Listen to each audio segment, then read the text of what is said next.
if we don't acknowledge what they're doing with fear, then they'll probably just release dioxin until we do. See what I mean? We're really trapped in this scenario. If we just go, screw you, then they might just release a bunch of toxins right and make it so.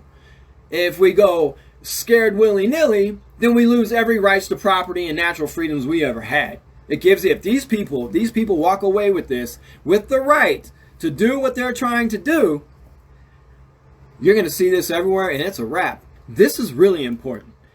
Like I said, that this be examined and be thought about and be looked at. And if there's nothing to it, I keep running into situations that, you can't necessarily prove, but it's like, if there's nothing to this, why are all these weird ass pieces here where they wouldn't normally be all in one place for something to happen? Right? It's just, give me a break. After a while, there comes a notion that there's no way all this is an accident. Now let me throw this down real quick to you. So, you remember the COVID-19 play? I'm just going to come out and say it. The play, basically what they did is they came out, they sensationalized an incident. They used media buildup and alt media. They're using alt media bad for this one. But they used media buildup, sensationalism, fear, and then some death, right? And then there were testing issues that led to false positives. Basically, everything they tested was positive, allowed them to put forth policy changes and law changes and different decrees, and allowed people, and people accepted this, all that balled up together, that they would not normally be able to do because of that move they pulled that did not actually, that appears that all the pieces are in play for it to not even have existed at all. And the fact there's still a millions of dollars bounty out on anyone who can isolate that thing. I guess maybe nobody wants millions, right? All right, cool, man. So, and the way this dioxin thing is rolling out, all right, boom, big optics, big sensationalism. No proof, but lots of sensationalism, right? On the way to what they're going to call proof later. We get alt media involved. All the giant channels are involved right now in pushing dioxin. All of them. And they're bringing in all their alt media friends to back them up. They're also bringing their alt media button. Yeah, they've all got each other's backs, guys. That's what we're seeing right now. We're seeing that on display, dots being connected. And I'm not saying there's anything wrong. I'm saying that we are seeing this. They're coming to each other's aid right now, if you have not noticed. Big alt media channels are kind of, people with clout are kind of joining together and kind of on each other, right? To kissing each other, raising each other up while in podcasts with each other. Oh, wow. All right, so dioxin. You get all this media buildup. In order, we're going to run this down. Same order. All the media buildup, all the media hype, alt media. Then you get death. We've got animals and fish and all this stuff floating around. Soon there will be people in some well-placed murder and circumstances to back up something that's going to be played over and over and over and over and over and over and over again to make it look like it was everywhere, when all it was actually just, one or two isolated incidences making the optics look a certain way. Right after the death, we run into the testing problem. What's the testing problem this time? There's no tests. Every single piece of this, real, right, wrong, indifferent, is based on nada. Based on optics, based on conjecture, based on theory, and based around, chlorine compounds that burn.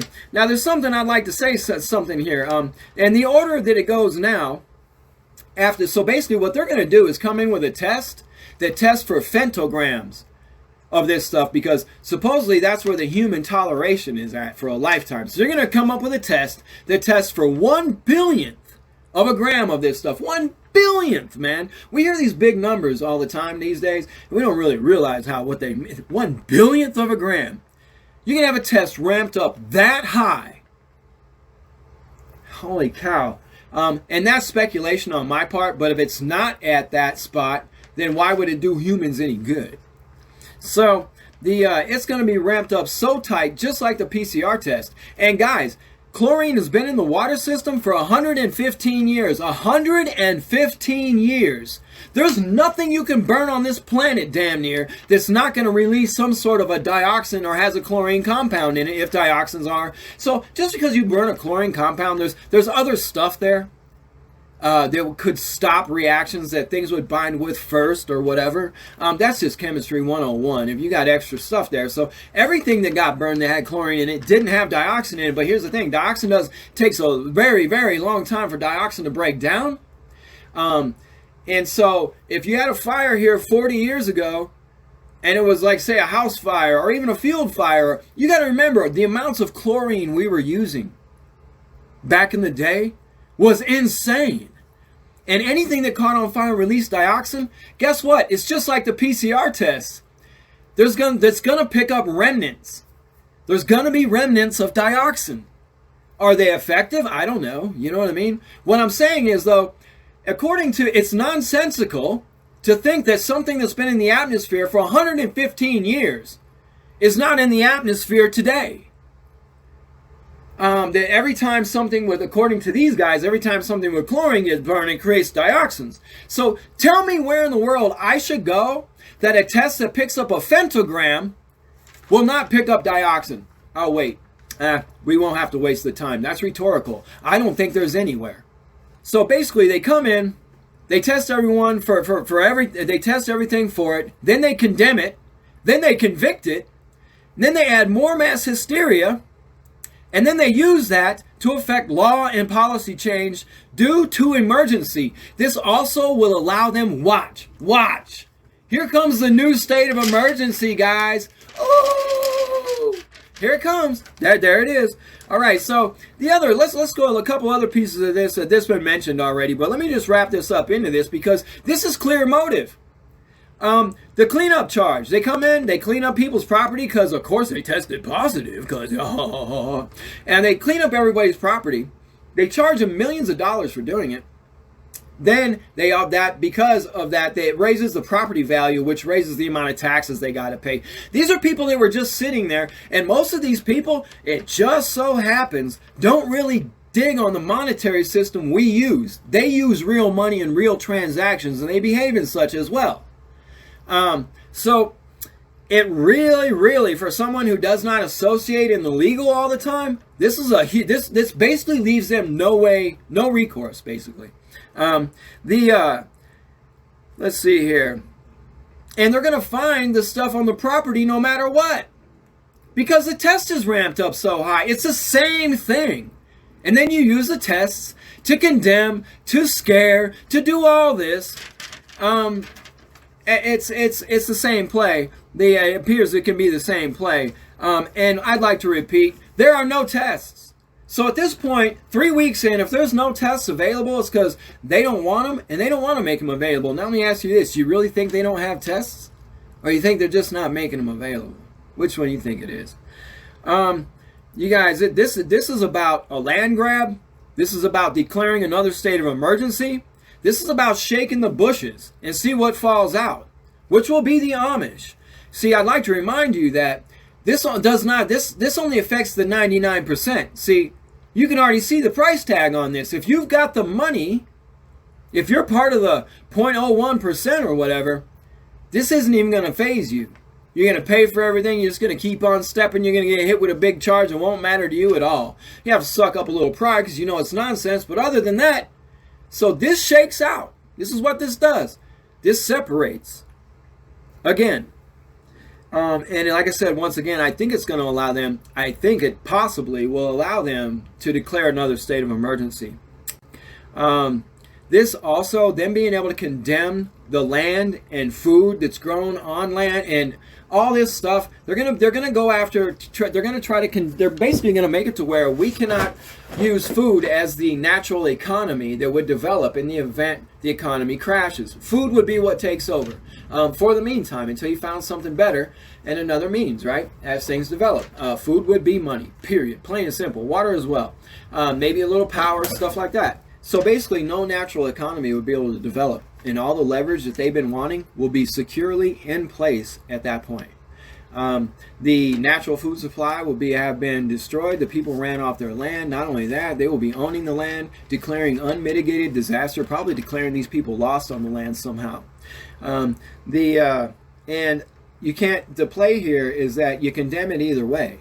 You scare everybody, give everybody a reason for you to do the tests, and then as you do them, you condemn everything you don't want along the way. And you change policy, you change life, you change America, you change personal rights, freedoms, natural rights, everything. There's a lot of weird stuff going on here. And you guys, we know when you, and it's almost like it's subterfuge and distraction, because what the whole picture says is all the pieces are here for the exact same move to be pulled as COVID.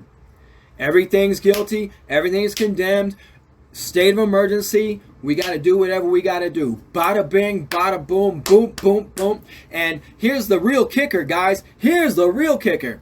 If we don't acknowledge what they're doing with fear, then they'll probably just release Dioxin until we do. See what I mean? We're really trapped in this scenario. If we just go, screw you, then they might just release a bunch of toxins right and make it so.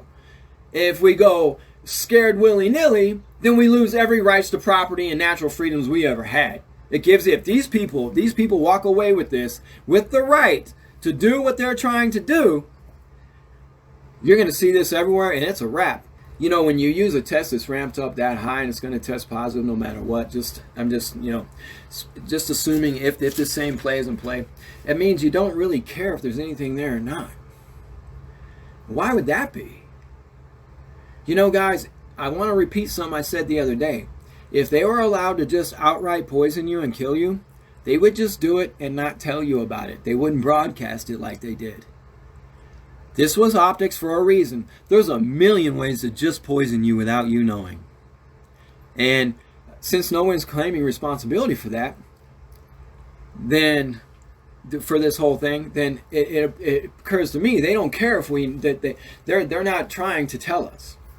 So this kind of it fits everything we know. So anyhow, guys, I'm gonna quit rambling here, man. Thanks for listening to me this whole time. Please pass this on. All the pieces are here for the same exact play as the COVID play. It looks like a repeat. We know they repeat. This is their jam. This is what they do. You guys, I'm gonna hit me up at Rob Banks Inc. at Proton Mail, ROBBANKSINC at protonmail.com. Hit the like, hit the subscribe. You want to be kept up to date with this stuff. And, yeah, I'm going to get Rob Banks, Well County, Colorado. You have a great day, man. I'm gone.